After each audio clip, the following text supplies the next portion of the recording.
Welcome back, brothers and heretics, to Grimhammer. Tonight's heresy, we're diving into a theory that traitors could possibly be right. Before we begin your transformation, be sure to like, comment any videos and topics you want to see in the future. Be sure to subscribe for the the Emperor. I want to thank you guys for your support. I've been killing it. Now, let's get into the madness. The first problem is the word good. In any other age, in any other story, it would be simple enough. The good men are the ones who save lives, who protect the weak, who die for something larger than themselves. In our universe, in the long night of the 41st millennium, good is what gets burned first. Whole worlds vanish into the margins of logisticians' ledgers, and the only question anyone asks is whether the tonnage of burnt meat was worth the fuel spent to do it. Planets die as footnotes. Genocide is a matter of quotas and fleet movements.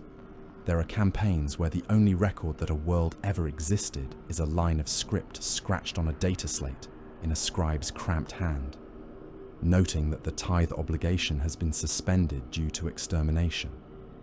That is the scale we live at. That is the scale I have spent my life cataloguing. So when someone leans across a refectory table or a vox altar and demands to know who the good guys are, they are already speaking a dead language. You would not think that, listening to the Imperium talk about itself. Officially, the story is clean. It has to be. The ecclesiarchy chants it in 1,000 million shrines every day. The administratum carves it into plinths and memorial arches. The scholar drills it into the skulls of boys until they can recite the caste list in their sleep. On one side stand the loyal, the Imperium of man, the Golden Emperor, his noble sons, their valiant chapters and pious serfs. On the other side stand the damned, the arch-traitor and his black-hearted rebels, their demon-haunted legions, their treacherous human cattle. It is a morality play played on a stage the size of the galaxy. Loyalists wear white and blue and gold. Traitors wear spikes and blood and horns. The script is simple enough that even a child in a hive sump can follow it between bouts of rad coughing. It looks very fine from a distance. Marble looks finest when you cannot see the cracks. Up close, away from reliquaries, and luminous saints' eyes, things become harder to pin down. The longer you sit in the dust of archives and the closer you read, the more the glorious tale comes apart in your hands. That has been my sin and my vocation. Decades of it, breathing in paper mold and incense smoke, sifting through data stacks that should have been sealed forever. The war we call the Horus Heresy is not a single book. It is a hill of conflicting scrolls, redacted testimonies, ship's logs, half-destroyed pict feeds, remembrances memoirs, Mechanicus analysis texts, forbidden demonological tracts, feral world cave paintings recorded as compliance trophies, noble house sagas from worlds that no longer have an atmosphere, Astartes' oaths etched into the inside of sarcophagus lids by warriors who never woke again. You can drown in that sea and never touch the bottom. The Imperium would prefer you did not swim in it at all. From the vantage of the Ministorum pulpit, the heresy is a straight line. Pride, fall, punishment, lesson. The War Master was prideful. His brothers were weak. The Emperor, in his wisdom, allowed this grand trial of faith to temper the species. The traitors were cast down. We learned. We endure. That straight line is a lie of omission. It has to be. A realm this vast cannot function if everyone inside it realizes just how many times their protectors have lied to them. What the scribes and priests do not tell you is how many accounts refuse to fit that straight line. There are reports from loyal officers who watched their own commanders sanction atrocities that rival anything the traitors did. There are martyr epistles from men who died defending civilians, ordered to be shelled for the crime of being in the wrong place when a Primarch took offense. There are fragments of remembrancer works that show the War Master and his brothers not as black and white pieces on a regicide board, but as people who argued, doubted, loved, broke. From those fragments, a different picture starts to emerge. One where the Emperor's dream was already sick, long before the first shot was fired above Istvan. One where the rebels did not rise in a moment of cartoon wickedness, but in a haze of justified anger, wounded pride, manipulated conviction, and genuine belief that what they were doing was necessary. That is where our question comes from, not from the catechisms, but from the margins. If you sit in those stacks long enough, if you spend your youth and your eyesight sorting through them, you start to see the war as a great, cracked mosaic. Each fragment shows something true. No two fit together cleanly. The official histories try to grind them down until they do. The phrase "good guys" does not belong in that mosaic. It belongs in instructional dramas for underhive youth and recruiting tales for planetary defense forces. It has no place in serious consideration of what was done and why. And yet, because we are human and cannot help ourselves, we keep coming back to it. We want to know whether anyone in that disaster was right. Let me be clear about the lens I am offering you. I am not here to turn Horus Lupercal into a secret saint. I am not here to pretend that the Night Lords were misunderstood community wardens, that the word-bearers were gentle pastors seeking religious freedom, that the World Eaters were revolutionary heroes. I have read enough casualty lists written in their passing to know better. What I am here to ask is more poisonous, and therefore more useful.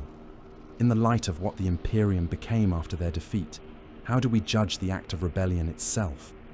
When you look not at their end state, wallowing as demon princes over hellworlds, but at the moment they raised their banners against terror, can you truly say every one of their reasons was madness? Or was some part of that mutiny the only honest reaction to an imperial dream that was already curdling into nightmare? To answer that, you need an image to hold on to. Something more than golden statues and simplified maps of the crusade routes.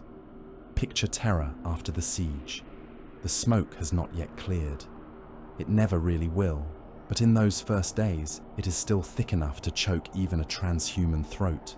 The sky is a stained bruise, where orbital strikes have boiled the upper air. The outer works of the Imperial Palace are piles of blackened rubble. There are craters so deep that the sun never touches the bottom. Now picture a single figure moving through that ruin. He is an Astartes. His warplate is scorched the shade of old charcoal, its original heraldry lost under layers of ash and impact scoring. In one hand he carries his helm, the lenses cracked and cloudy. His bare head is shaved, his skin darkened by sunlight and incoming fire, the gene-wrought lines of his face twisted into something that might once have been grief and is now only numbness. He walks alone. That should not be possible for one of his kind. They are made for brotherhood, for lockstep advance, for overlapping fields of fire. The vox net in his ear is dead quiet. The squad channels that once thrummed with clipped orders and gallows humor are empty. He steps over a body. The corpse wears plate as massive as his own. The aquila on its chest has been scorched and hacked until it could be either a loyalist's badge defaced or a traitor's mark burned away. The colours are gone. The shoulder icons are fused and unreadable. The helm has been split open by a blow that took some of the skull with it. There is no way to tell whose side he died on. The Astartes looks down for a moment. Not long. Just long enough for you to see the flicker of uncertainty behind his eyes. Long enough for him to realize that in the end, all the heraldry and declarations and oath scrolls disintegrate into the same pulp of broken armor and cooling meat. Then he moves on. There are orders to follow. There are locations to secure. There is a corpse on a throne at the heart of this ruin, and someone has to make sure it keeps breathing, and someone has to start writing the story that will make all of this bearable. That nameless warrior is the image that haunts me. To their left and right lie dead brothers, dead enemies, dead civilians who never had a chance of understanding why giants were killing each other over their heads. The ground does not distinguish. The warp does not distinguish. Only the storytellers do, afterwards, when they need to explain to future generations why the galaxy is the way it is. Those storytellers work for the victors. They will tell you that the Emperor is a god, not a man who made choices and miscalculations. They will tell you that he sacrificed himself for humanity. not that his plans were gambles that went wrong and were then sanctified after the fact. They will tell you that the traitors fell because they were weak, because they lacked faith, because they were seduced by chaos in their pride. They will not tell you that many of his most loyal servants speak privately of his great work as a lie. Not a lie in the crude sense of deception for its own sake. A lie in the sense that the promise and the outcome do not match.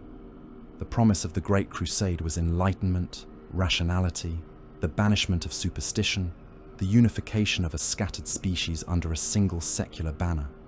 No more tyrant gods, no more warp cults, no more ignorance. The outcome is an imperium where worship of the emperor is mandatory under threat of death, where whole sectors think of him as a sun in human shape, where the warp is feared and misunderstood in equal measure, where technology is liturgy, and where the daily existence of most citizens is dull, ignorant, terrified misery in service to a state that can barely remember why it does anything except continue. If you are a line soldier of the Astra Militarum, watching entire regiments ground into paste, a voidsman keeping the reactors of a Gothic coffin of a battleship from going critical, a chapter serf on a strike cruiser polishing bolters for masters who barely know your name, you would be forgiven for feeling that something vital was misplaced between intention and reality. That feeling has a name in certain circles: the lie of the emperor. Call it what you will. The gap between what was promised and what was delivered. The difference between the secular, rational, humanist rhetoric of early compliance edicts and the feudal star realm of the 40th and 41st millennium. That is the wound the traitors jabbed at when they made their case. That is the wound the Imperium has spent 10,000 years trying to cauterize with fire and faith. You will not find much of that in the authorized chronicles. You find it instead in the side material, in the short campaign accounts nobody was supposed to keep, in the Vox recordings that survived because some servitor misfiled them, in the marginal quotes, remembrances, scribbled in the edges of their own manuscripts before they were censored or shot. Those are where you hear a loyal captain admitting that he does not understand why a compliant world had to burn. Those are where you hear a traitor officer pausing before ordering the shelling of a refugee camp and wondering when exactly he crossed the line from prevention to revenge. Those are where you see a space marine of a loyal legion and a renegade warband both standing over the same pile of corpses and both telling themselves that they had no choice. They are also where you see the narrative bleed between sides. The great novels of the age, the epics carved into cathedral walls, try to keep that bleed contained. The smaller, uglier stories do not bother. A word-bearer chaplain who genuinely loves the mortals who follow his faith. An ultramarine who commits an atrocity because his orders say it must be done and then spends a century pretending it never happened. An imperial fist and an iron. Warrior who both know, in their private hearts, that they are the same kind of weapon pointed in slightly different directions. Those stories are why we can even consider the question we are considering. In the pages that follow, we are going to move through the same broad span the catechisms cover, but from a different angle. We will look at the Great Crusade not as a shining dawn, but as a war of unification built on forced compliance and cultural annihilation. We will examine the betrayal itself not simply as a moment of madness, but as the breaking point of men who had begun to suspect what their father's empire really was. We will walk the ruins of the siege and the age of scouring that followed, when victory tasted like ash, and the Imperium's true shape began to congeal around a throne of machines and a silent corpse. At each stage, we will keep asking the same seditious question: who, in that moment, was acting in a way that could be called moral? Not pure, not innocent. Those are children's words, and this is not a children's setting.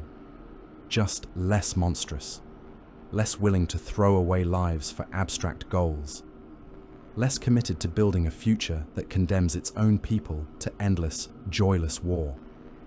And hovering behind that, the larger, uglier question: if the Imperium we know in the 41st millennium is what winning looks like, what does that say about those who try to stop it becoming that thing? We know what they became in the long run.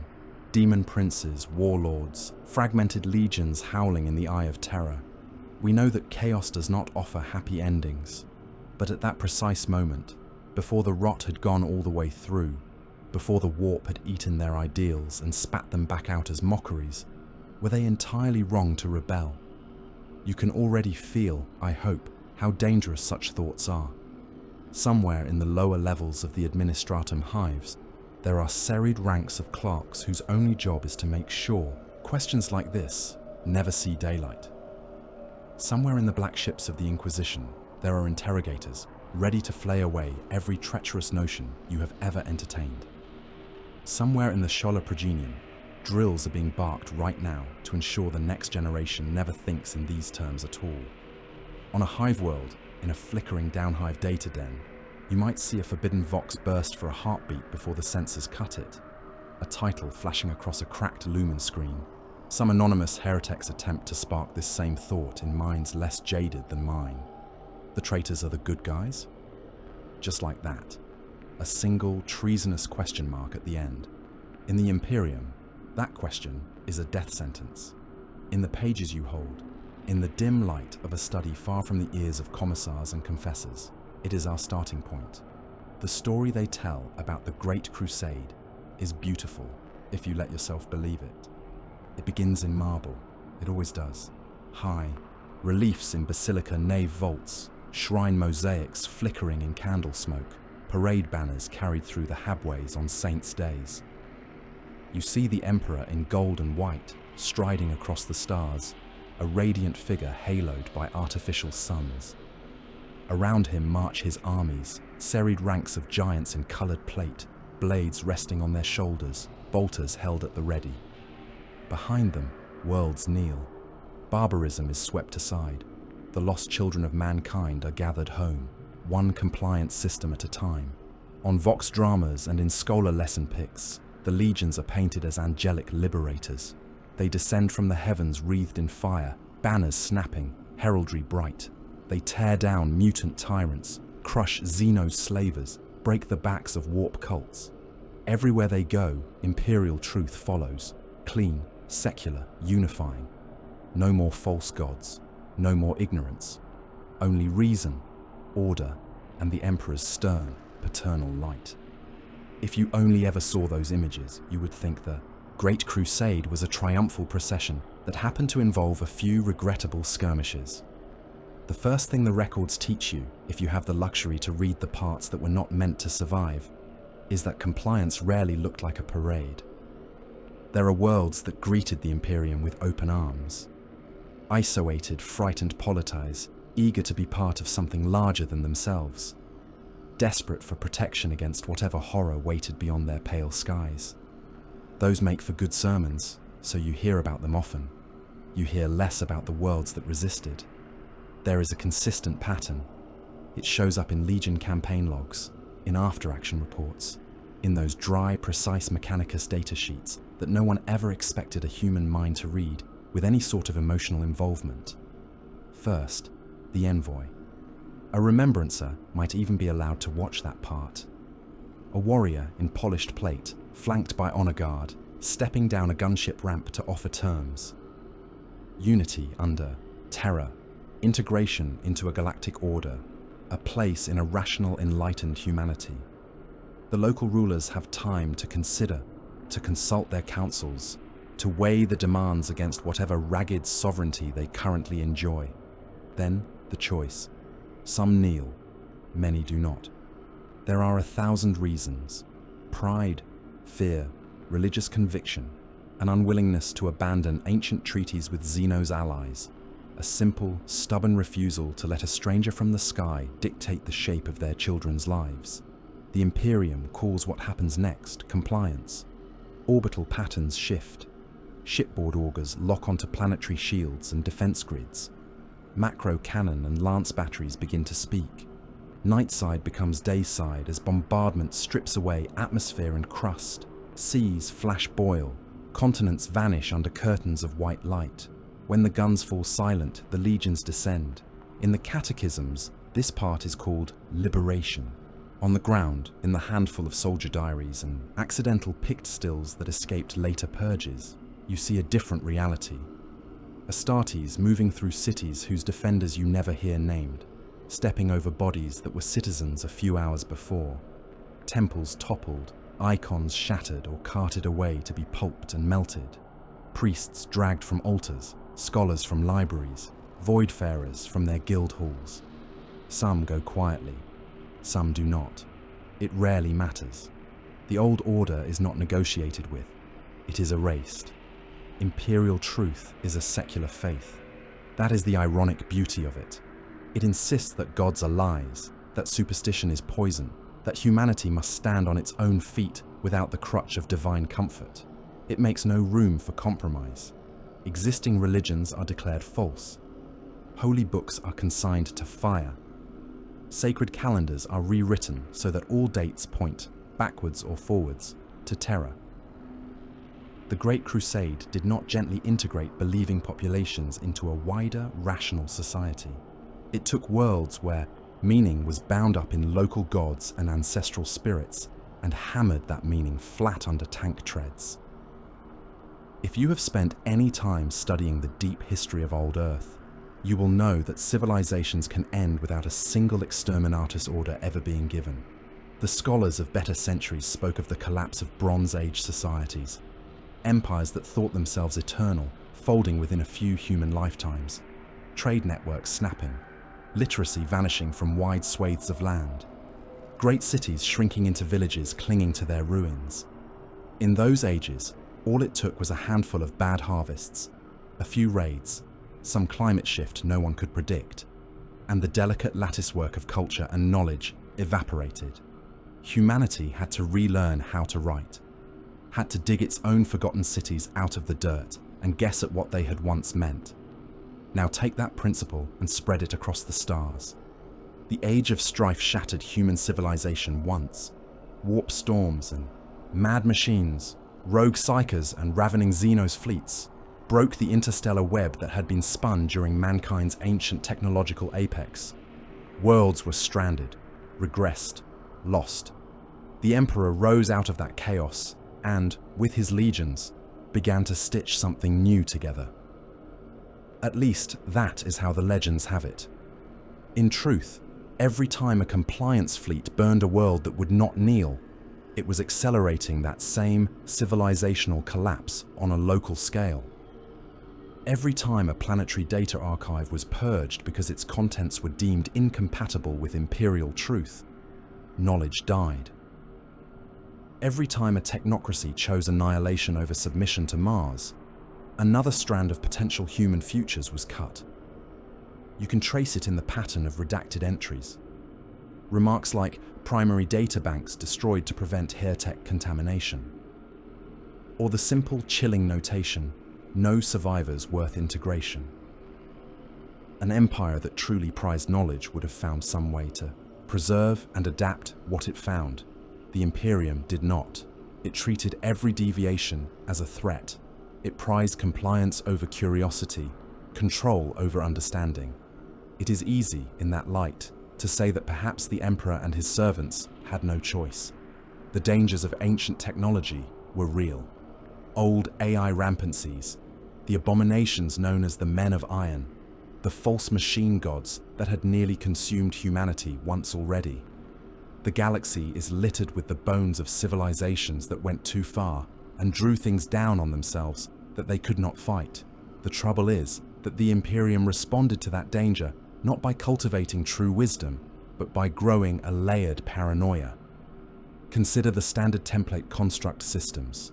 They were the crown of human ingenuity in the ages before Old Night. Self-correcting, adaptable blueprints capable of generating everything from farm tools to void warships.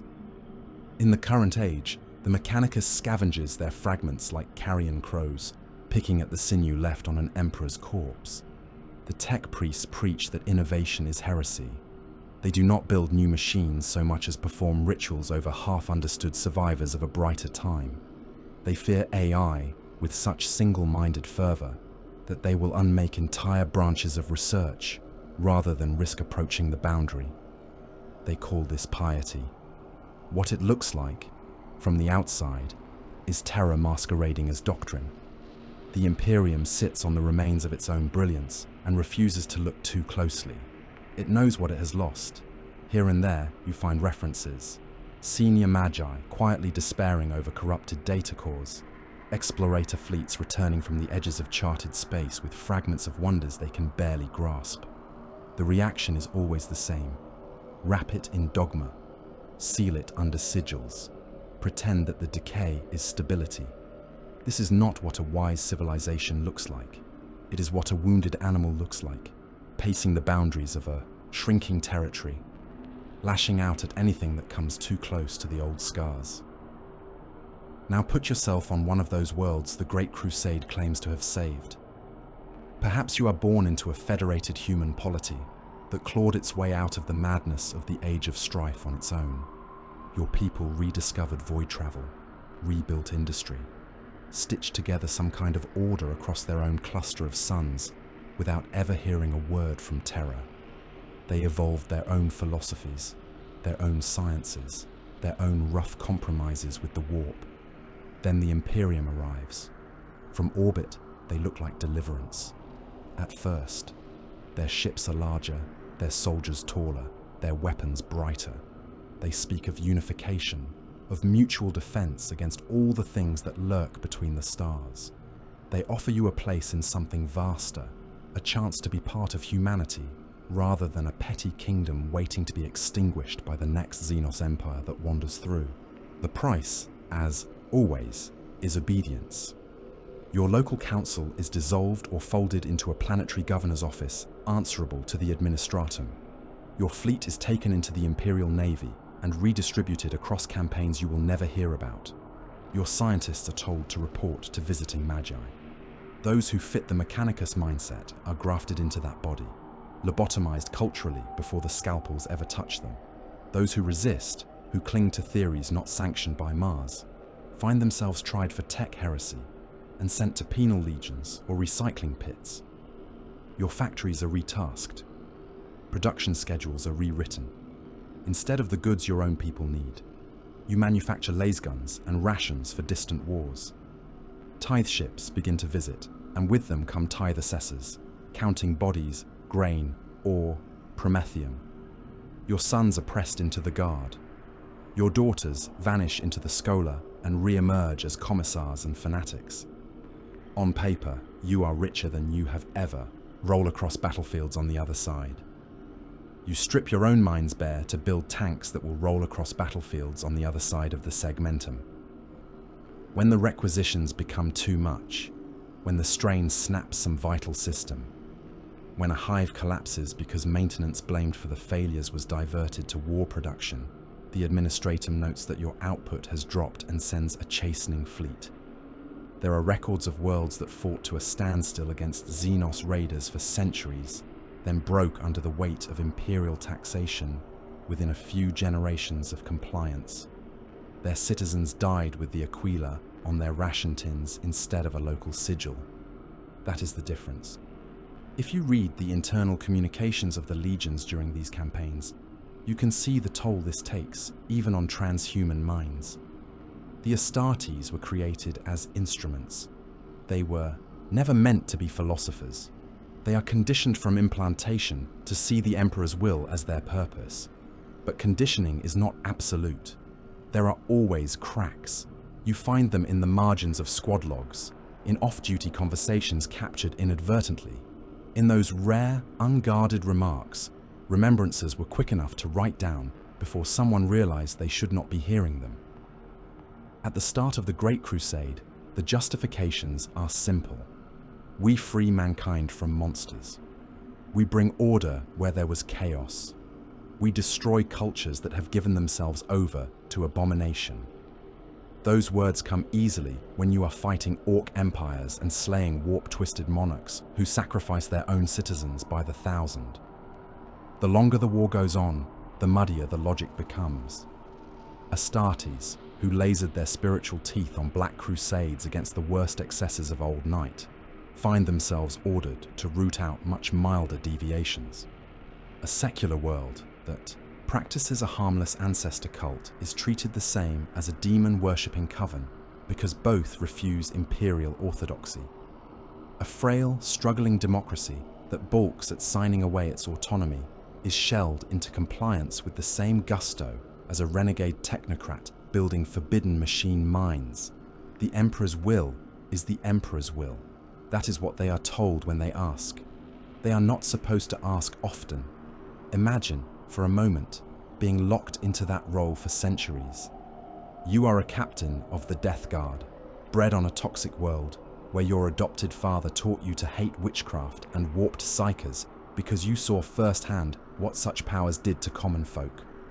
You gladly burn sorcerers and break covens. Then you are told you must fight alongside librarians, warp gifted brothers sanctioned by terror.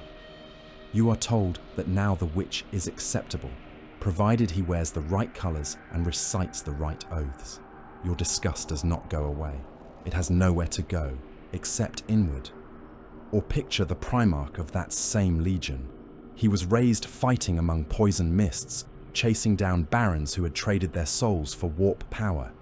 For him, the line between human and inhuman has always been clear. When he is told that his father intends to build a future where sanctioned psychers will be pillars of the state, when he sees black ships carrying away screaming children to fuel systems he has not been permitted to understand, he begins to see hypocrisy where he was promised purity. Then there is the gladiator Primarch, the one whose first clear memories are iron under his skin and the roar of an arena crowd. His hatred of slavery is not theoretical. He has had collars welded into his flesh, trigger runes bound to his pain centers, his mind broken and reforged to be a weapon for other men's amusement. When the Emperor rescues him, it is not by breaking those chains as much as redirecting them. Yes, the neural shackles come off. Yes, the arena. Masters die. But the new collar is duty to the Imperium, enforced by psychic imprint and gene-wrought loyalty. The legions he leads are given nails of their own, cortical implants that drive them into blood frenzy. When he looks at his 8th company, eyes rolled back, chain axes dripping, and hears the approval of Imperial strategos echoing through the vox, he does not see emancipation. He sees the same old use, gilded by a better class of master. We have not yet even reached the outright humiliations. Think of Monarchia, a perfect city in the eyes of its creators, built as a grand shrine to the Emperor. The word-bearers poured their hearts into it, aligning every avenue with theological symbolism, every spire with some aspect of his supposed divinity. In their minds, they were taking the secular truths he had given them and clothing them in reverence. They could not conceive that he would object. He did more than object. He brought a loyal brothers' legion to glass the city from orbit, forced the builders to watch their masterpiece annihilated, then made their Primarch kneel in the ashes and listen as he was told that his faith was an embarrassment. From the edicts of Nicaea to that ash-choking rebuke, the pattern is the same. The Emperor's secular orthodoxy is not a matter of gentle correction. It is enforced with a ruthlessness that leaves those on the receiving end spiritually flayed. You can trace the consequences forward in a straight line. A Primarch whose devotion is not acknowledged does not stop being devout. He simply takes his fervor elsewhere, to gods more willing to answer. By the time Horus Lupercal raised his banner over the battlements of Istvan, the Imperium had already committed crimes that spanned continents and species. Whole cultures were scoured because they would not conform. Entire branches of knowledge were stamped out because they smelt too much like past sins. The Great Crusade had not only reunited mankind, it had extinguished countless alternative futures in the name of one specific, centralized destiny. That is the context in which the first shots of the heresy were fired. The traitors did not rise up against a shining republic of reason and mercy. They did not topple a realm where technology and faith were balanced, where citizens were free, where knowledge flowered. They turned their guns on an empire already drenched in blood, already locking itself into patterns of fear and control. that would harden into the nightmare of the later millennia. None of that excuses what they did. It does not erase the worlds they later burned, the demonic pacts they sealed, the apocalyptic civil war they unleashed. It does, however, sharpen the question. Knowing what we know about the Imperium before the first overt act of betrayal, the question becomes less, why did they turn? And more, why did not more of them? This is the part where we have to be careful. What follows is not absolution. Are cutting into the corpse of the heresy, to see which organs failed first. If you want to ask whether the traitors can ever be called good, you must begin with why they did what they did, in their own words and nightmares, not just in the condemnations carved by their enemies. The Imperium would prefer you did not look too closely at motives. In the official account, intent is irrelevant. To turn your guns on terror is evil by definition. To refuse the Emperor's will is wickedness regardless of reason. That simplicity makes for clean sermons and easy executions. History is rarely that simple, not when men of that power break. At the center of it all stands Horus Lupercal. If the heresy has a fulcrum, it is him. Warmaster of the Great Crusade, first among the Primarchs, the favored son, the one the Emperor raised above all others to carry his wars across the stars. Every legion, every expeditionary fleet, every planetary governor looked to him for direction. When he fell, he did not topple alone. He brought half the known strength of the Imperium with him. It would be comforting to think that such a man simply went mad, that some whisper from the warp turned his mind like spoiled meat, and that is all there is to it. The truth is uglier because it is more human. Horus had real grievances, real fears, real questions that were never answered. He had marched at the forefront of the crusade for decades, driving the Emperor's banner into the soil of 1,000 worlds. He had taken oaths from kings and killers, crushed Xeno's dominions beneath his boots, watched his sons die in the cold and the dark for a dream he believed in. He had bled for that dream until there was almost nothing left of the man that had once woken on a feral world with nothing but a name and a purpose. Then, without warning, the Emperor withdrew. No more presence at the front. No more counsel at the strategium tables. No more words spoken face to face with the one being Horus had always been able to measure himself against. Terror called him Warmaster and left him carrying the burden of the entire crusade, while its lord locked himself away in a labyrinth of secret work. On the surface, this was promotion. Inwardly, it felt like abandonment. Into that vacuum walked other voices, warp entities and their mortal agents, yes, but also familiar faces who had their own reasons to resent terror. They did not begin by tempting him with abstract power. They began by speaking to his doubts. Look at what your father is building behind closed doors. Look at the way he has used you, then left you in the field without explanation. Look at the future you are hammering into shape for humanity, a future of iron rule and enforced ignorance. They showed him visions of what the Imperium would become if it continued on the path it was walking. A star, realm locked in stagnation, ruled from a throne that was more coffin than seat, worshipping a silent corpse as a god while burning worlds to keep the machinery running. The tragedy of Horus is that he believed he was saving the Imperium from that fate. Everything else the warp did to him, every whisper it folded into his thoughts, every half-truth and shaped dream, flowed into that conviction. He could not bear the idea that he and his brothers had bled and killed to build a prison. He could not accept that his father had never truly trusted him with the full shape of his designs. In that state, when the gods offered him a way to tear down the future he now feared, he took it. Call him weak for doing so. Call him arrogant for thinking he knew better than the one who created him. Both charges have merit, but if you cannot also see the wound he was lashing out from, you are not seeing the whole man. He was not alone in having his wounds turned into weapons. Take Lorgar Aurelian, first among the word-bearers. If Horus is the hinge of the rebellion, Lorgar is its priest. Long before the heresy, he was a believer in a faith that did not yet exist, where other Primarchs saw the Emperor as commander, scientist, father, warlord. Lorgar saw a god. He built his entire inner life around that assumption. His legion followed suit. They erected vast cathedra on compliant worlds, turned compliance itself into ritual, carved scripture into mountainsides.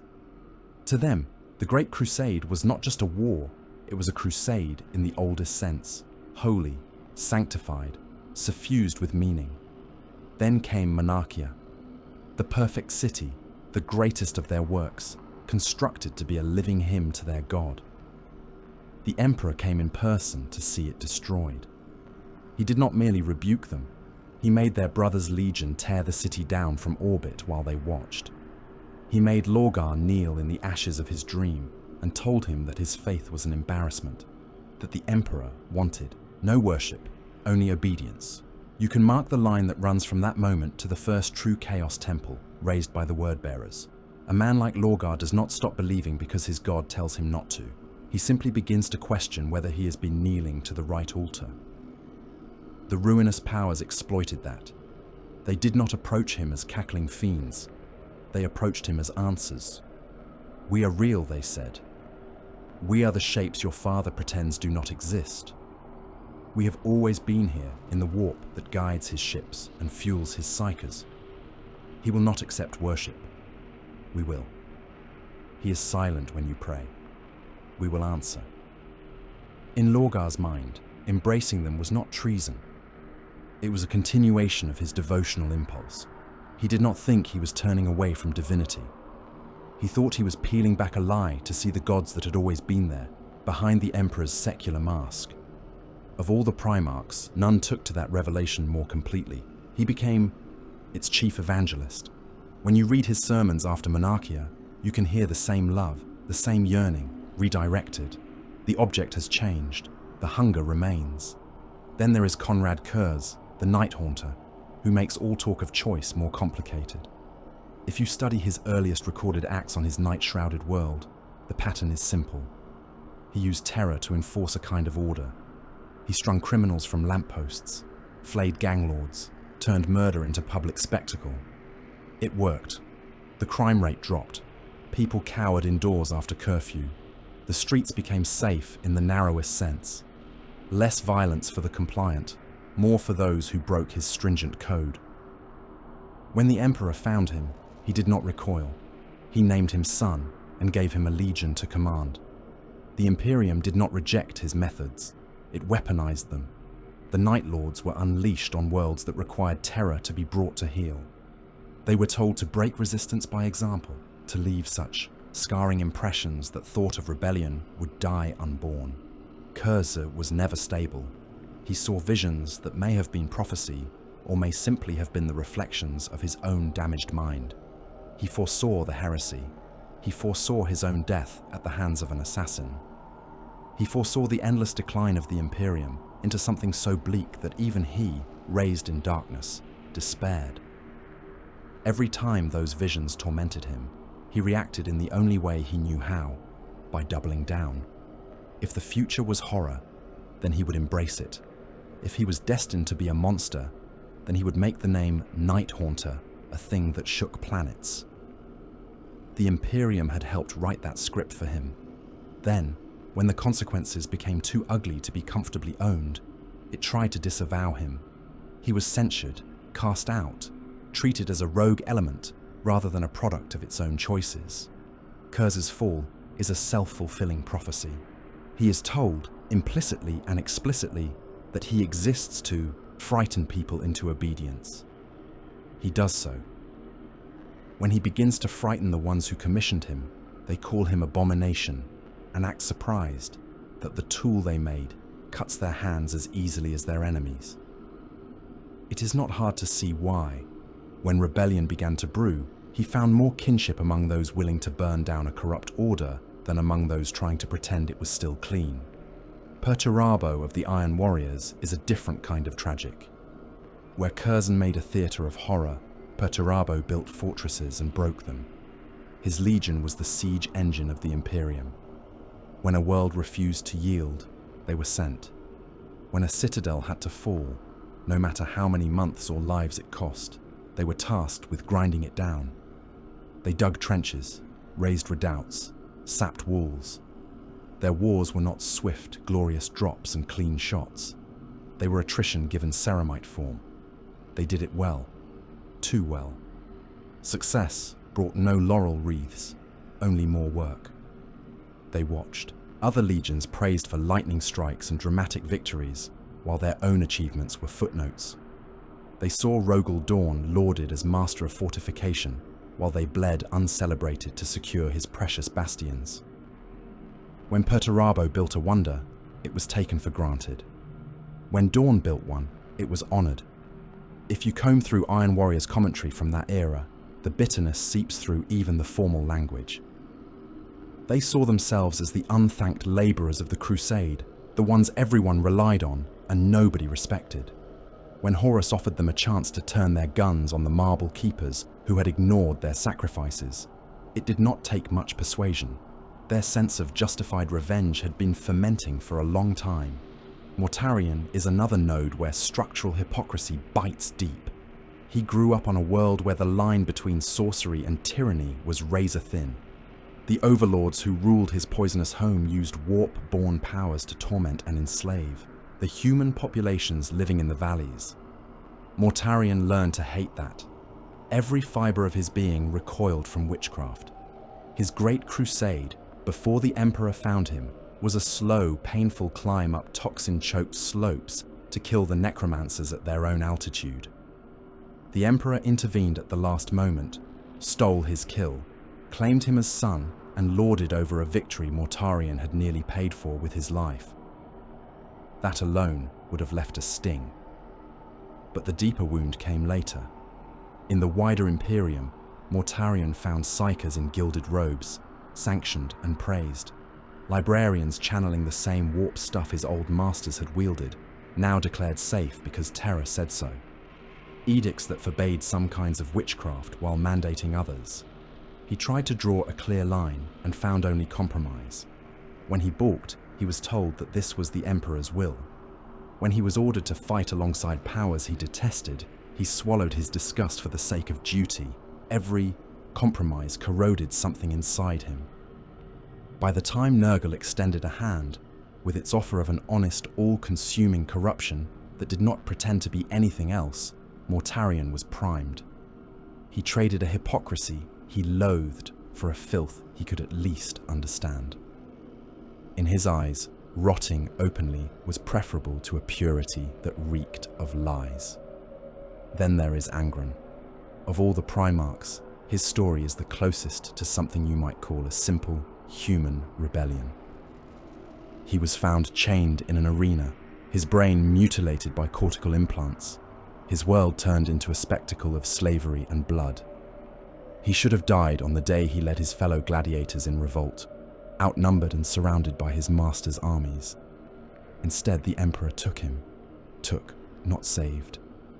He was teleported away against his will, plucked from the field at the moment of his defiance, and placed at the head of a legion he had never met. The comrades he had chosen to die beside were left to be ground into the dirt. Their skulls did not even have the dubious honor of being turned into trophies for his future temple. The butcher's nails, the devices that gnawed at his mind, were never removed. They were studied, their effect amplified across the gene-coded weapons he was now commanded to lead. The World Eaters became an army of state-sanctioned berserkers. To the Imperium, they were a useful terror weapon. To Angron, they were still slaves. The collars had changed shape. The masters wore different uniforms. The chains were now oaths and hypno-indoctrination instead of iron. But they were chains all the same. When he finally turned, it was not a betrayal of a life he had freely chosen. It was the first major decision he had ever made entirely for himself. To side with Horus was to spit in the face of the order that had ripped him from the only brotherhood he had ever known and used him as a slaughter machine for its own ends. If you step back from these personal cases, a pattern emerges. Each Primarch, each legion had its own catalogue of hurts. Some were born from their nature, some were inflicted by the Imperium's demands. Almost all were exacerbated by the same structural problem. The Emperor did not treat his sons as equals in his plans. He gave them authority, yes. He gave them worlds to conquer and legions to lead. But the core of his great design, the secret works beneath the palace, the experiments in webway manipulation and species-wide guidance, those he kept inside a very small, very guarded circle. Malcador the Sigillite knew more of the ultimate purpose than most of the Primarchs. The custodian guard walked corridors that even the War Master was not permitted to tread. The message, unspoken but inescapable, was that they were weapons, not partners. When the Edict of Nicaea banned librarians, some legions rejoiced and others seethed, but all were reminded that their father would overrule their deeply held convictions without explanation. When the Emperor withdrew from the front to focus on his hidden work, leaving Horus to carry the crusade, every Primarch had to confront the fact that their access to the truth was conditional and limited. That is the structural betrayal at the heart of this. It is not just that individual sons felt slighted, it is that the entire relationship was lopsided. They were expected to give absolute loyalty for partial trust. They were asked to kill and die for plans they did not understand. When some of them finally broke, they did so in the belief that they had been lied to from the very beginning. All of this remains abstract until you put it into the field. Imagine, then, a battlefield in the early years of the heresy. The sky is a low ceiling of smoke. Imperial tanks burn in rows, their hulls sagging as internal munitions cook off. The air tastes of promethium and metal. In the distance, Vox traffic crackles as loyalist formations try to regroup, their signals a desperate Babylon, channels that once carried orderly commands. In the foreground stands an Astartes whose armor bears the colors of treachery, though a generation earlier the same patterns would have been praised. He has just finished the work his Primarch set him. The Imperial armored column that once cheered his legion's name now lies in ruin because the orders from Terra no longer hold any weight in his soul. He watches a final transport roll onto its side and burst open like a tin under a forge hammer, spilling flame and black shapes that were men. He does not exult, not the way you might expect from a Holovid villain. He is too tired for that, too old, in the way only a transhuman can be old. He speaks aloud, though there is no one close enough to hear over the roar and crackle. "Nothing I destroy today," he whispers, "is half as cruel as what Terra will build from the ruins." Remember, don't forget to like, comment, and subscribe. Support helps. In that one quiet sentence, you can hear the whole twisted calculus that drove him here. He has seen enough of compliance and tithes and inquisitorial purges to believe that the Imperium, if left unchecked, will crush humanity with a slower, more grinding hand than any bomb. He truly thinks that by burning this column, by gutting this army, by killing these loyal officers, he is striking at the root of a future evil. He is wrong, in the long run. His actions will help usher in an age of demonic dominions and warbands that raid for sport. Children will die screaming in the holds of slave ships because he chose to follow his Primarch into hell. Worlds will be sacrificed not to a distant, uncaring bureaucracy, but to gods that take personal delight in their suffering. But at the moment he speaks, standing amid the wreckage of Imperial war machines, his motives are not mustache-twirling villainy. They are born of wounds and principles and a pervasive sense of betrayal. That is what makes this all so difficult. The motives of the traitor legions begin in places we recognize. Love twisted into fanaticism, loyalty curdled by secrecy, hatred of tyranny redirected into service of greater monsters, disgust at hypocrisy driving men into the arms of gods who never pretended to be anything but monstrous. For every Horus there is pride and fear. For every Lorgar there is disappointed devotion. For every Curse there is a lifetime of violence shaping a mind that sees no other path.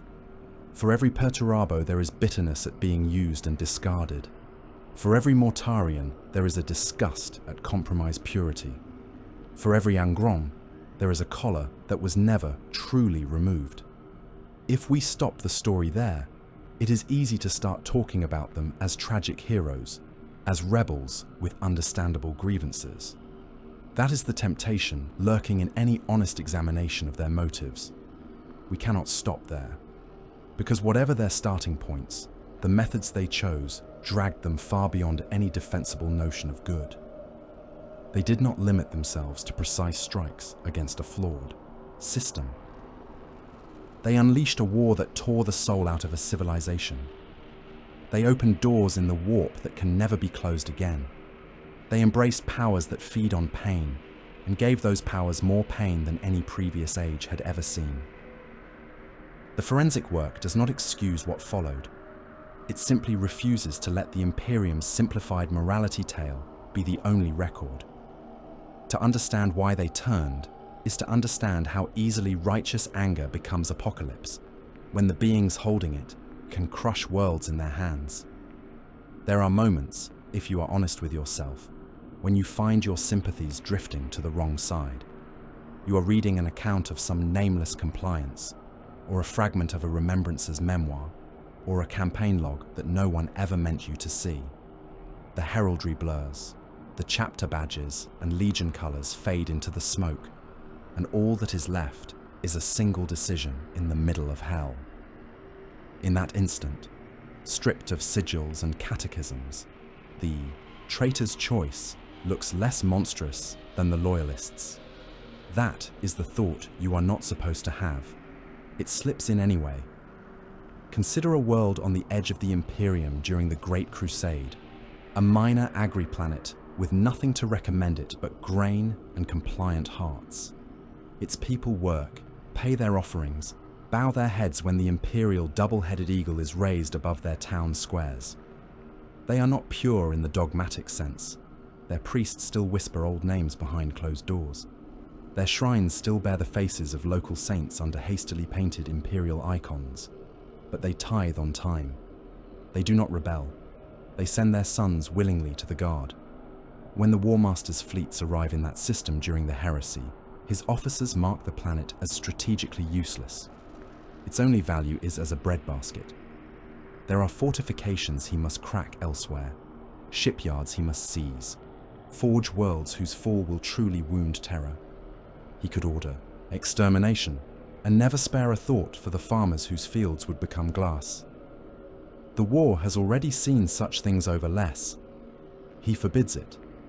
That part is rarely emphasized in Imperial sermons. But in certain bitter after-action reports, you can see the scrawl of a traitor commander noting, with something like weary pride, that the War Master chose to leave that world largely untouched. Its grain will feed his armies. Its sons will be conscripted under a different banner, but its cities will not burn today. Scroll forward a few millennia. A different fleet arrives in orbit. Its prows are stamped with the sigil of the Inquisition. Its holds are full of black armoured troops and pious clerks with quills ready. The planet has drifted, doctrinally. Its priests have blended the Imperial creed with older customs. The shrine to the Emperor has a local face. The tithe schedule has slipped under the strain of failing harvests and raids. There are whispers of unapproved texts circulating in the hives.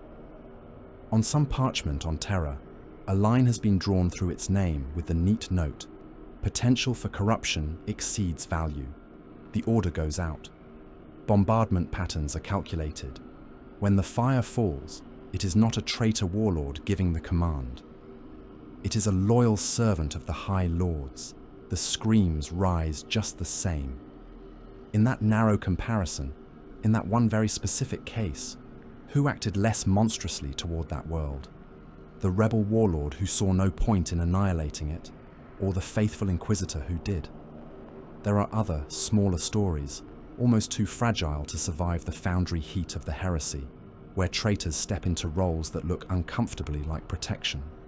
a bodyguard in the colors of a renegade legion who throws himself in front of a bolter round to save a mortal remembrancer because he gave his word. And for all the warp filth whispering in his head, he still believes his word matters. A warband of former loyalists turned reavers, who nevertheless insist on evacuating the serfs of a captured ship before setting its reactors to overload, not because it profits them in any way, but because somewhere under the spikes and chains, they remember being serfs themselves. These are not common stories. They do not outweigh the slaughter, but they exist. They contrast sharply with the cold calculus that rules the High Lords of Terror. For the Lords of the Imperium, 1 billion lives are a statistic, a resource ticked off on a slate. If a hive must be sacrificed to halt an orc advance, it is sacrificed. If a shrine world must be scorched to deny it to chaos, it is scorched. They weep for such things in public, perhaps. In private, they sign the orders and move on. There are traitor commanders who would do the same without a second thought. There are others who would not because they are kinder, but because their priorities were twisted in different ways. When the first legions turned, many of them genuinely believed they were preventing a worse future. They had seen the shape of the Imperium forming. They had marched under the shadow of a Mechanicus that treated innovation as sin and clung to the corroded remnants of better days with religious ferocity. They had watched remembrances conscripted into propaganda offices, turning battlefields into inspirational murals. They had heard whispers of the Golden Throne Project, the Emperor's secret work that required the sacrifice of uncounted psychers merely to keep the interstellar network functioning. They saw where that road led, to a realm that could not grow, only endure, to a species that would be fed into the furnaces of its own military indefinitely just to keep its borders from collapsing, to a god emperor's corpse radiating the bare minimum of light needed to guide fleets while the rest of his realm rotted. In their own dark fashion, the rebels were trying to avert that. An Iron Warrior gunnery officer, dropping shells on them, palace walls believed he was shattering a prison before it could fully close. A Sons of Horus assault company storming a bastion thought they were tearing down a structure that would only ever be used to suppress humanity. A world eater carving through Imperial army lines did not think of himself as a butcher of innocence, but as a blade being thrust into a suppurating wound. They were wrong, as we have said before, but their misjudgments were not random. This brings us to one of the most uncomfortable contrasts in this entire era: honest evil versus hypocritical order. The traitors, by and large, do not pretend to be anything they are not. Once they commit, once they paint their armor in the colors of rebellion and kneel before the dark gods, they stop claiming to be saviors. They call themselves what they are: reavers, butchers, executioners. They carve flayed flesh into their armor and do not then write poems about mercy. The Imperium never drops the mask. It continues to insist, even as it orders virus bombings and planet-wide purges, that it is the bulwark of humanity's hope. It brands its massacres as necessary sacrifices. It wraps every horror in the language of duty and sanctity. It does not admit that it has become, in many ways, the very nightmare the Primarchs once feared. There is a moment, recorded in a fragmentary vox log from the rubble of terror, that captures this tension with painful clarity. The source is a word-bearer, identified only by partial heraldry and the scraps of litanies he recites. He lies half-crushed under a fallen column in what used to be a colonnade of the outer palace. His power armor's lower half is a ruin. One arm is a torn stump. His vox grill crackles with static and whispered prayers. Around him, the battle has moved on. The great pushes have shifted to other gates. Loyalist and traitor alike have left this particular stretch of ruin to the dead. He knows he is dying. He has time to think, which is a rare cruelty for someone of his caste. Into his helmet recorder, perhaps out of habit, perhaps out of the need to confess to something, he murmurs his last thoughts. "I killed for gods who spoke to me," he says. There is a ragged awe in his voice, even now. When I cried out, they answered. When I bled, they noticed. When I doubted, they filled my head with visions. His breath rattles. Somewhere in the distance, a macro cannon booms.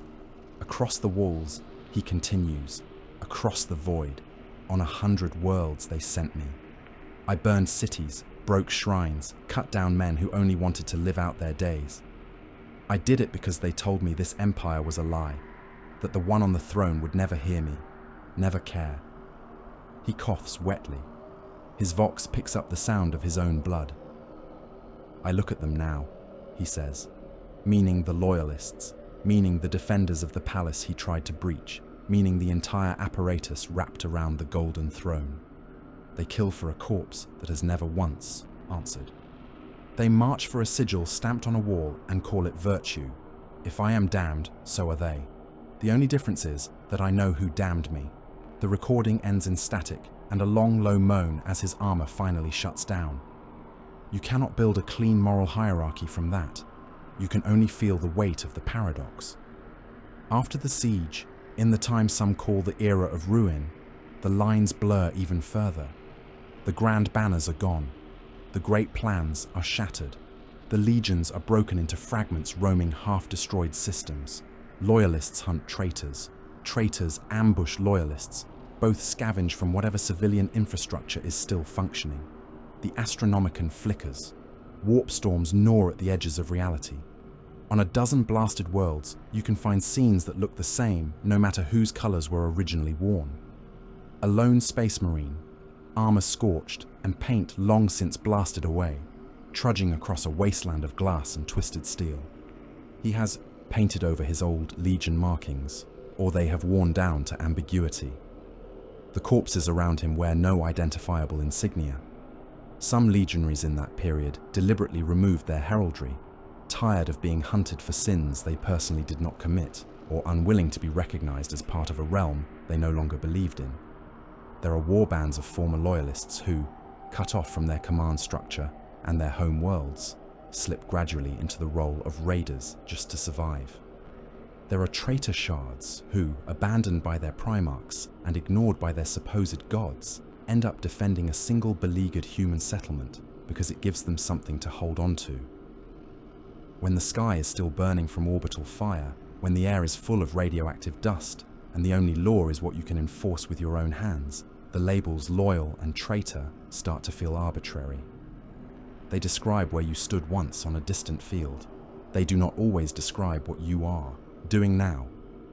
If we strip all this down to the barest, most utilitarian definition of good that still has any meaning in this setting, we might say that good is whatever minimizes suffering, preserves human potential, and resists absolute control.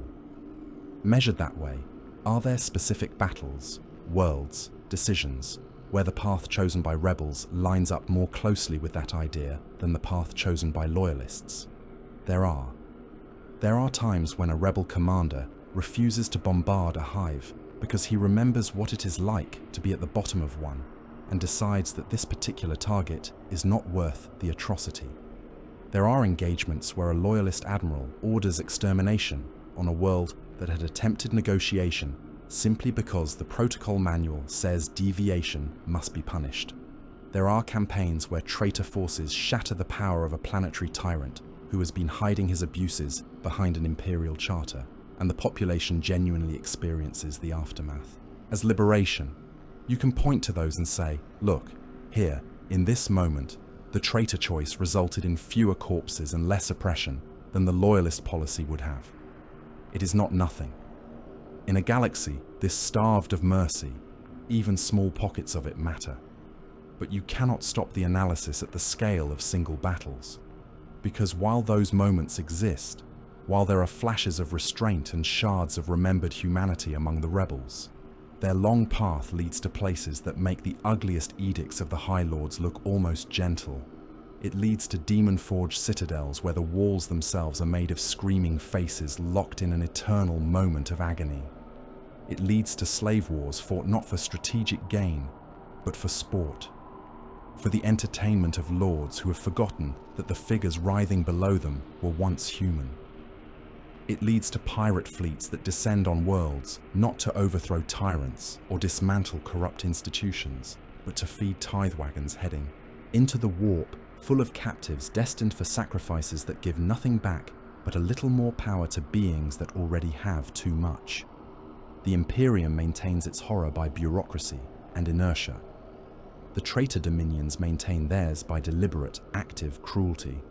One crushes by accident and design, the other because it enjoys the sound of bones breaking.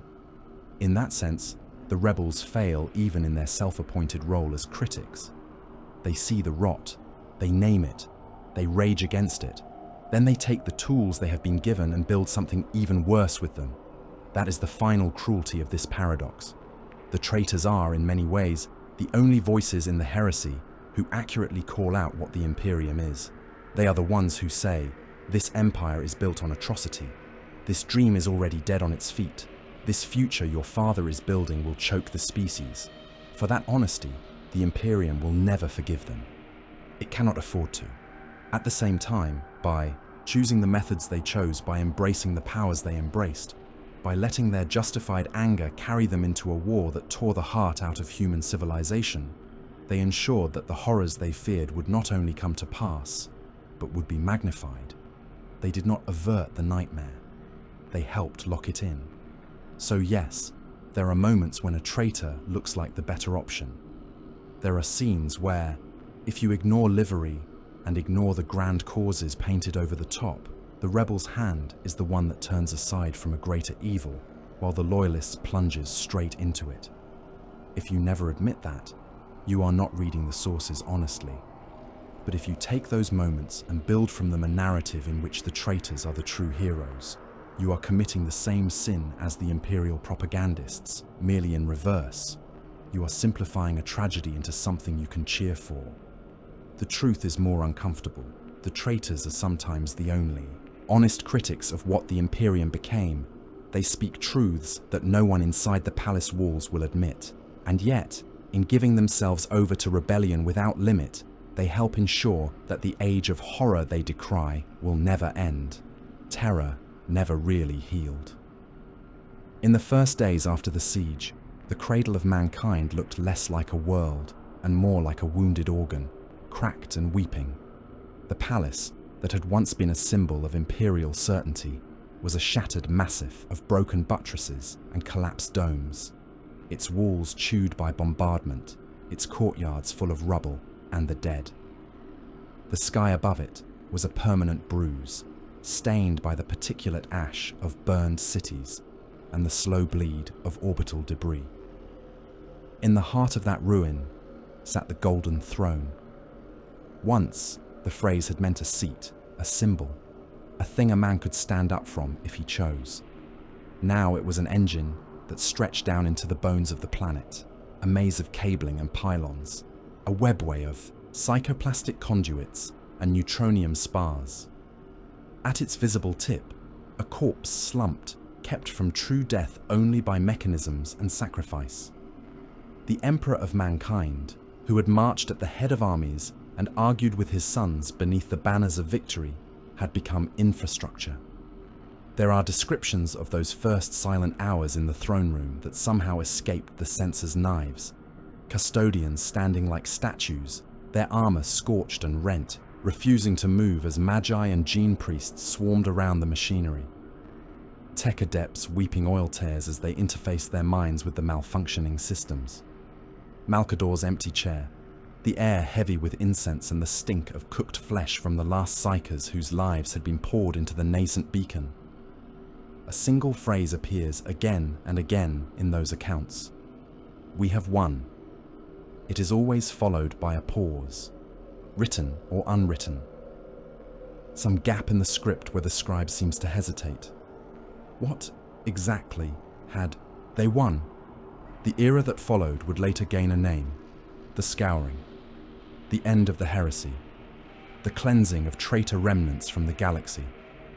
In simple terms, the Imperium had survived. Terror had not fallen.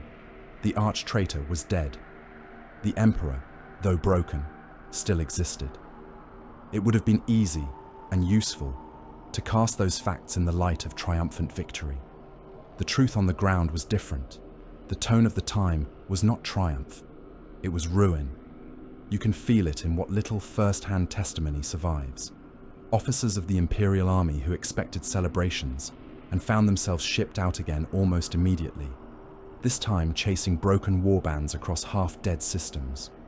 Remembrancers who had dreamed of chronicling parade marches and instead found themselves wading through mass graves with no idea whose bones they were recording.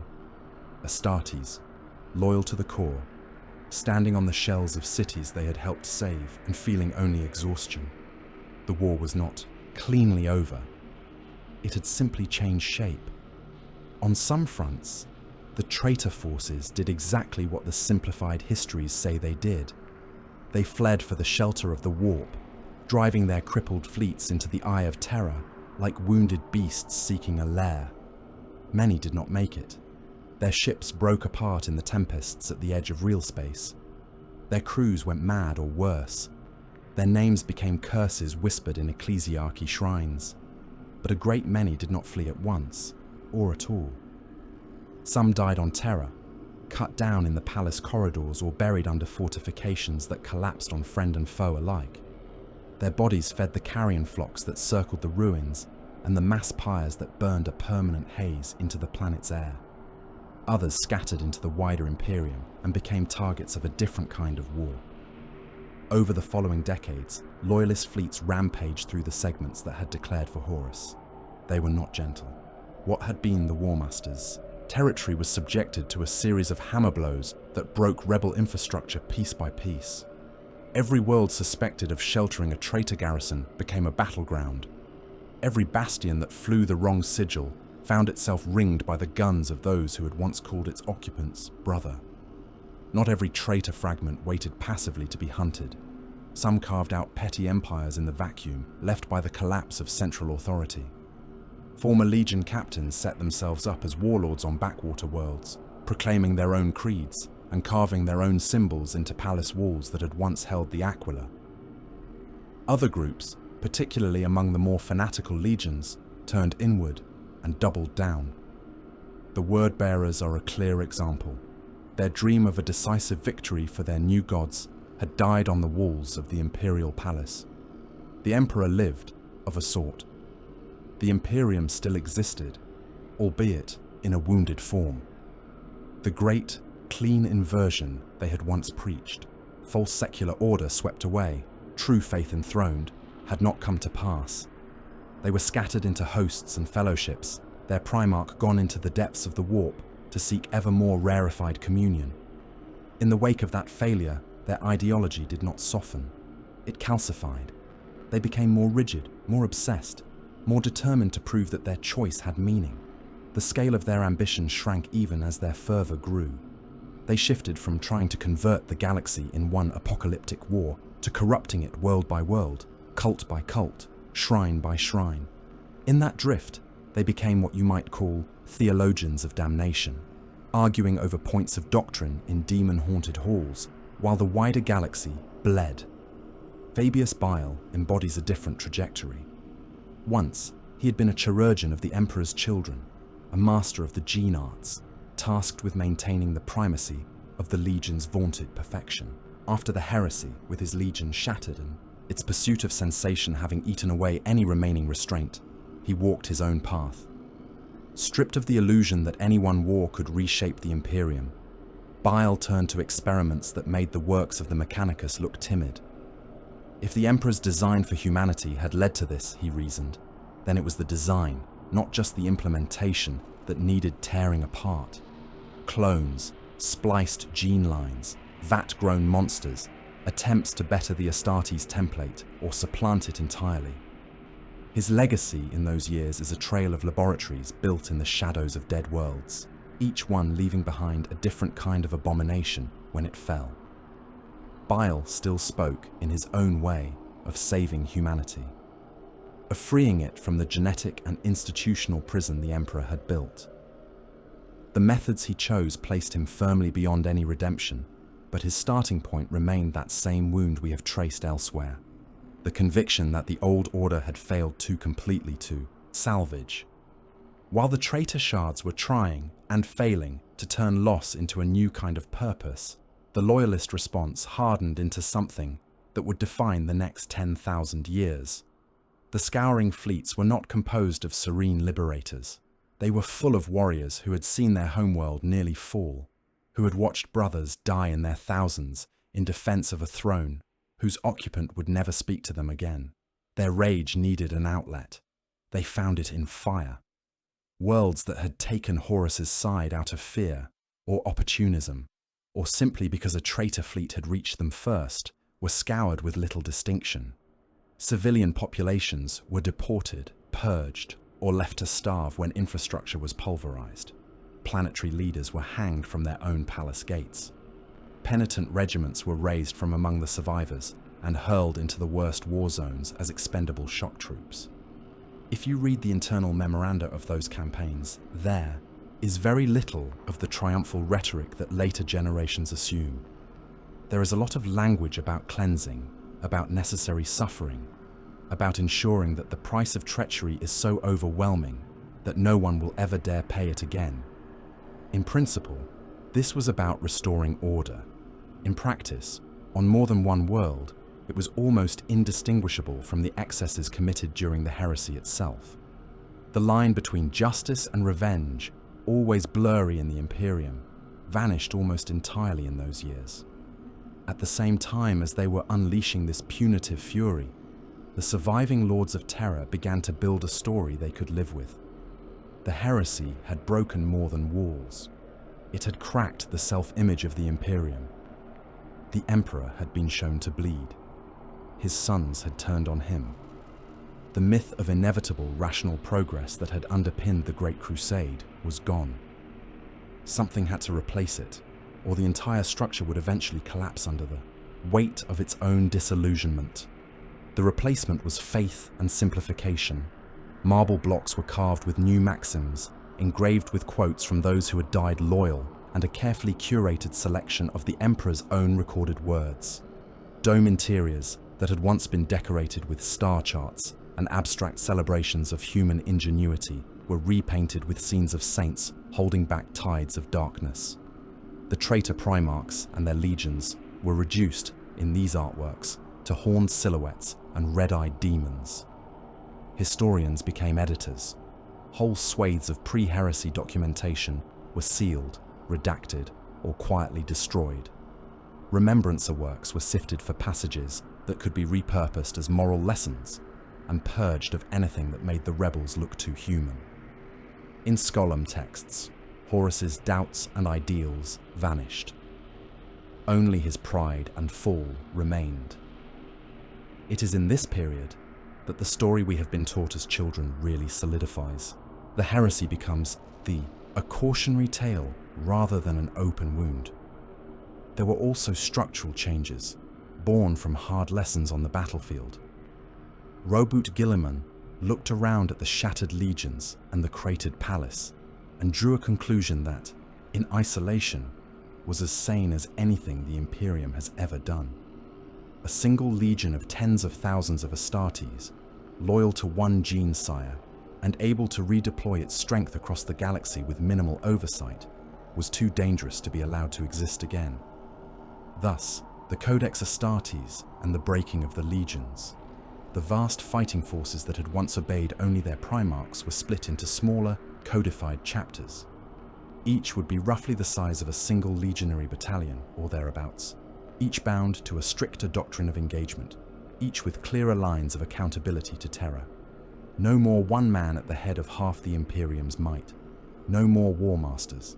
Just a dispersed lattice of forces, potent but limited. You can argue, with some justification, that this prevented another Horus. You can also argue that it helped entrench the very qualities that would make the Imperium's later stagnation inevitable. Smaller, more rigid forces are easier to slot into a bureaucracy. They can become tools rather than partners, assets to be assigned and consumed according to the needs of far-off lords, who will never see the worlds their orders doom. The Codex does not command callousness, but it makes a galaxy where callousness can flourish in neat columns and rows. The traitors, for their part, had no such codification. They did not convene in a grand council to rewrite their doctrines. They did not decant their legions into smaller, more manageable units according to a central plan. They fractured along lines of loyalty, ideology, and necessity. In that crucible, they became, in a grim way, more honest monsters. No traitor warband pretends to be an instrument of a higher rational order. They do not cloak their actions in the language of universal duty. A World Eater Lord who leads a raid on a frontier world does so for rage and blood.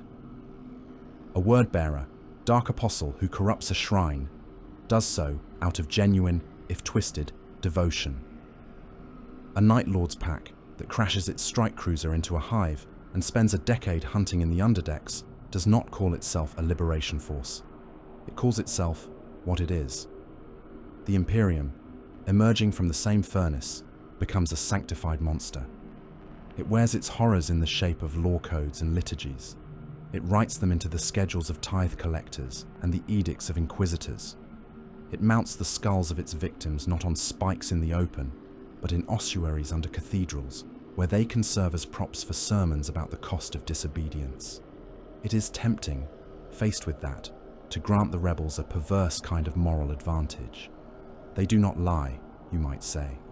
They take the same brutality and wear it openly, while their former kin drown it in sanctimonious rhetoric. There is some truth in that.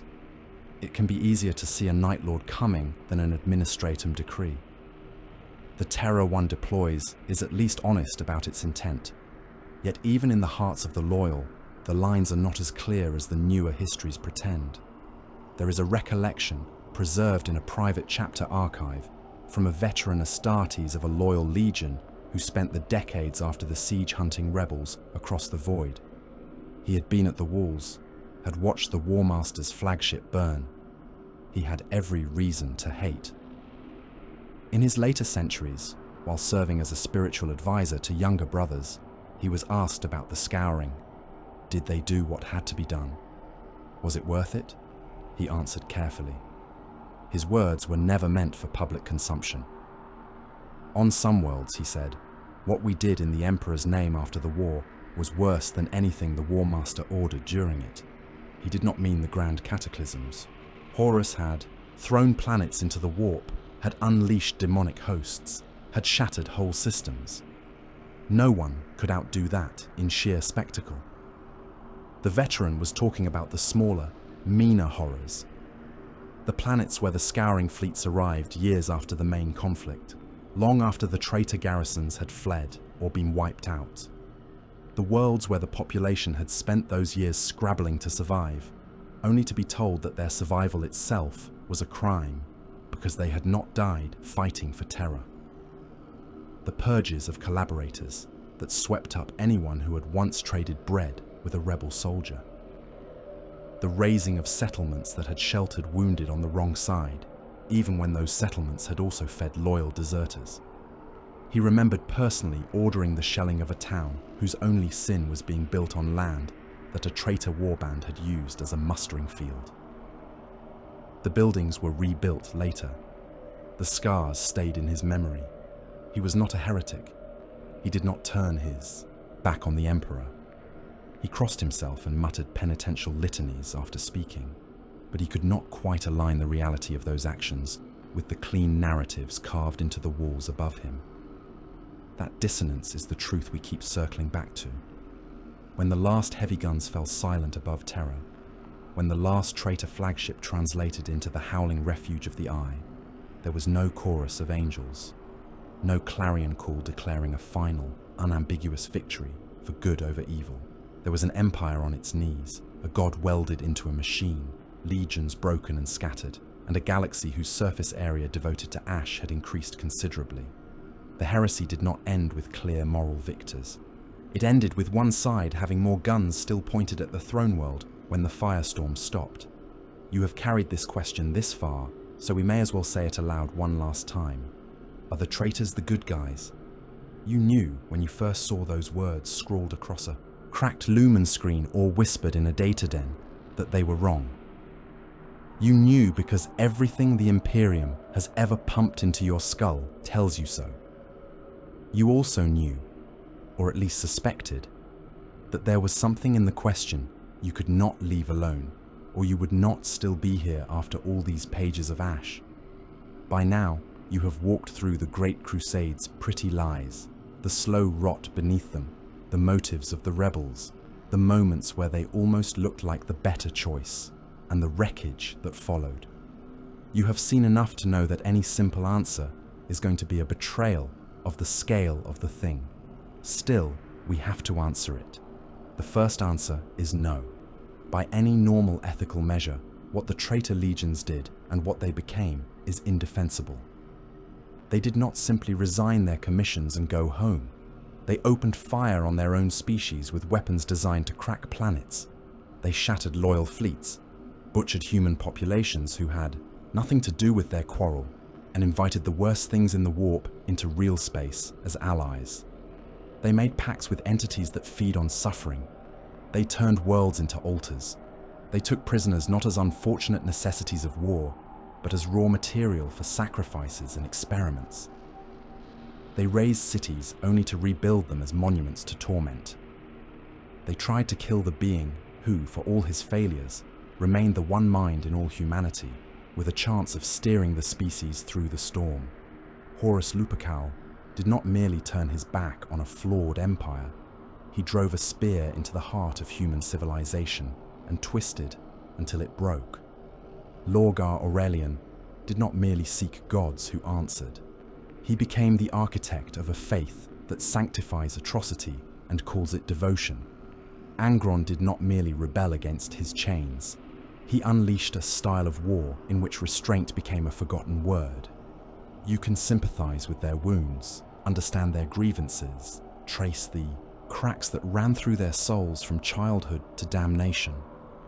None of that cancels the worlds they burned, the people they crushed, or the enduring damage they did to the species they claimed, in their more honest moments, to be trying to save. If you are looking for good guys there, in the sense of protectors, saviors, ethical actors, you will not find them. The second answer is also no. The Imperium is not the good side in any meaningful moral sense. It is a stagnant theocratic hell state. It crushes innovation under the heel of Mechanicus dogma. It burns entire planets for lapses in doctrine. It treats trillions as fodder, tallying them not as lives, but as units of output in tithe ledgers and casualty projections. It has built an entire religion around the worship of a broken man strapped to a machine, and it feeds him with the souls of psychers dragged screaming from their homes by black ships. It demands absolute obedience from populations who will never see the faces of those who rule them. Its institutions are layered paranoia given brick and mortar form, each arm of the state watching the others for hints of deviation. All of them united only in the conviction that more bodies thrown into the fire will somehow keep the dark at bay. In day-to-day practice, the Imperium's wars are as ruthless as anything the traitors ever did. Exterminatus orders are signed with a flick of a pen. Penal legions are hurled into battles where their only purpose is to die in sufficient numbers to make someone else's victory look inevitable. Inquisitors scour worlds of life to prevent hypothetical corruption. Commissars shoot men whose only crime is being afraid. It is possible, and sometimes necessary, to argue that this horror shows a kind of brutal rationality. That against the backdrop of the galaxy's threats, this level of cruelty is the only way humanity can stagger on. That is a strategic discussion. It is not a moral defense. In moral terms, the Imperium fails as completely as the rebels. It has outlived them, that is all. So if the rebels are not the good guys and the Imperium is not the good guys, what are we doing with this question? We are using it as a tool. The danger, when you first encounter this setting, is to assume that it is like any other grand heroic saga. One side wears brighter colors, one side has better slogans. You find a chapter badge you like, or a legion name that sounds impressive, and you start reading their histories the way you might read about knights in some ancient chivalric romance. The question, are the traitors the good guys, drives a spike into that habit. It forces you to look past the party line, to ask what happened before the heresy, to look at the actions of the Emperor's realm with the same skepticism you would apply to any other conqueror, to admit that rebellion can be born from legitimate recognitions of failure, to see that atrocity does not become acceptable simply because it is, wrapped in better branding. In that sense, the question is vital. It stops you from accepting the Imperium's self-mythologizing at face value. It opens a crack through which nuance can creep. At the same time, the question is fundamentally broken, because it assumes there must be good guys at that scale at all. If the traitors have any sliver of what you might call a moral advantage, it lies in one place only. They were the ones who looked at the Imperial project and said aloud that it was failing its own proclaimed ideals. They saw the hypocrisy, the suppression, the brutality under the paeans to unity and reason. They saw the direction the Imperial dream was drifting and recoiled. They were not wrong about that. Their mistake, their damnation, was what they did with that insight. Instead of tempering the Empire, instead of trying to reform or even to walk away from it, they sold their realization to the darkest bidders in the warp. They took a valid critique and used it as a justification for burning everything. In the hands of gods that feed on rage, even the clearest moral objection becomes just another source of fuel. That, perhaps more than anything, is the genius of this universe. It does not let you rest in easy positions. The traitors are not misunderstood heroes, but nor are they cackling caricatures motivated by nothing but spite. They are wounded idealists and furious loyalists, weapons turned back on their maker, men bred for obedience who finally snapped and chose the most catastrophic form of disobedience imaginable. They are what happens when beings with the power to crack planets address betrayal, not with reflection, but with apocalypse. The Imperium is no better. Its lords are not unblemished guardians. They are frightened bureaucrats and zealots inheriting a broken machine and deciding again and again that the only way to keep it running is to feed more lives into the engine. They cling to their myths because the alternative is to admit that they live in a structure built on a lie that has now outlived its author. You can feel the moral schema collapse under the weight of that. The old line about this setting, the one scratched into Vox intros and printed on the backs of primer pamphlets, has always been more than a piece of atmospheric decoration. In the grim darkness of the far future, there is only war. Taken seriously, that is not just a warning about tone. It is a statement about the context in which every choice is made. In a universe where every border is under siege, where extinction is a daily possibility, where the warp seethes just beyond the hull, there is no stable ground from which to mount a purely ethical campaign. There is only constant, grinding conflict. In such a universe, the notion of neat good guys and bad guys becomes unhelpful. What you have instead are degrees of horror and degrees of honesty about that horror. To close, imagine one last scene. Far from terror, far from the eye.